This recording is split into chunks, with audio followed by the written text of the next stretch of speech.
بسم الله الرحمن الرحیم. السلام علیکم. په دې لیکچر کې موږ خبرې کوو ټایپس اف نیورون ان د بیسس اف سټرکچر. ګوره موږ په تیر شوي لیکچر کې دا خبره کړو چې زموږ سره سټرکچر اف نیورون موږ ویلو. سټرکچر اف نیورون کې تاسو ته ما ویلي چې په هغه کې مین درې شی دي. لکه یو پکې دا سیل باډي او د سیل باډي نه علاوه پکې زموږ سره دا ډنډرایټس دا خبره موږ کړې وه، او د سیل باډي نه بیا دلته کې زموږ سره دا اګزان دی، او په اګزان باندې بیا د دې خپل بل حصه ده چې هغه ته ټرمینل اګزان وایي.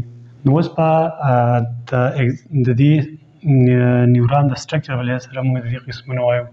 نو زموږ سره نیورون په درې قسمه باندې دی د جوړښت په لحاظ سره، څوک یو شان جوړ دی، څوک بل شان او څوک بل شان. د هغې نمونې یو دی مونوفولر، دې ته موږ یونیفولر هم ویلی شو، بل دی بایفولر او بل دی ملټیپولر. دلته کې د مانو معنا ایک ده او پولر مطلب یو سایډ. په دې کې داسې چلي د مونوپولر باندې ښه ځان پوهېږئ. لکه دا زموږ سره سیل باډي ده، د دې سیل باډي نه زموږ سره دلته کې یو فایبر راوتی ده، یو مین فایبر دی. دا فایبر بیا په اګزان کې، لکه دا فرض کړه دا اګزان ته جوړ شو او دا ښکته د ډنډران جوړ شو. دا سیل باډي ده، سیل باډي نه یو مین فایبر راوتی دی یو، نو مطلب مانو شو که مانو. نو دا بیا په دوه برانچونو کې تقسیم شوی دی. یو ته لکه دا ته ډنډرایډ هم کنسیډر کولی شي او اګزان هم کنسیډر کولی شي، او بل زموږ سره اګزان. نو په دې کې به لکه فرض کړه دا سایډ زموږ سره موږ به ډنډرایډ کنسیډر کوو. دلته کې څه چینج راغی، څه سټیمولس دی، او دې زموږ سره دلته کې دا ریسیو کوو د ډنډرایډس. نو دې دا میسج په داسې دې طرف ته راوړل، داسې کلیر دلته راوړل.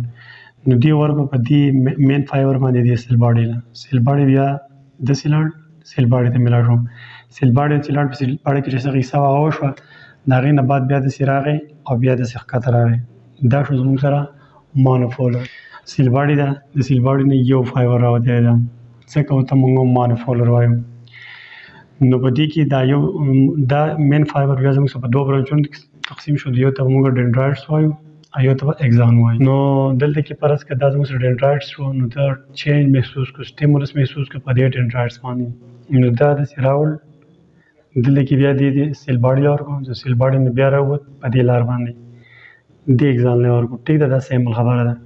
په دې پسې بیا زموږ سره دی بایفولر. دلته د بای څه مانا نه، د بای دو د مانا یو وه، د سیل باډي نه یو فایبر راوتی و، او په بایفولر کې به زموږ دا سیل باډي او په دې سیل باډي کې به زموږ سره یو اګزاني، صفا خبره ده، یو اګزان او یو به پسې ډنډرایډس بس.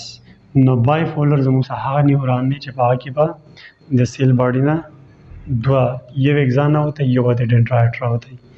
د دې په مقابله کې بیا زموږ سره ملټیفولر دی.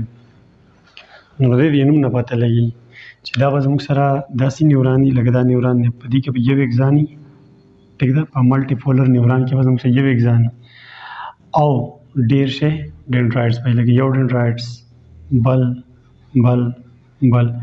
ډېر شی. ملټیپل دی که نه، ملټي معنا ده کوي، بہت. دا زموږ سره ملټیپولر نیورون دی. ډېره سیمپل او اسانه خبره ده.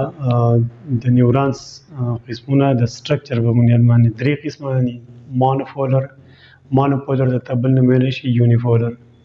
مطلب په دې کې به د سیل باډي نه یو مین فایبر راوتی، دا دلته په دې شو کوم دا فایبر ترې راوتی دی. نو دا فایبر چې راوتی دی دا بیا داسې تقسیم شوی، داسې تقسیم شوی دی. نو یو مطلب زه تاسو دا ویم چې دا یو سایډ یې تللی دی د نروس سیسټم سره میلاو دی، سنټرل نروس سیسټم سره، او دا بل مطلب ښکته پیریفري ته تللی، پی این ایس ته.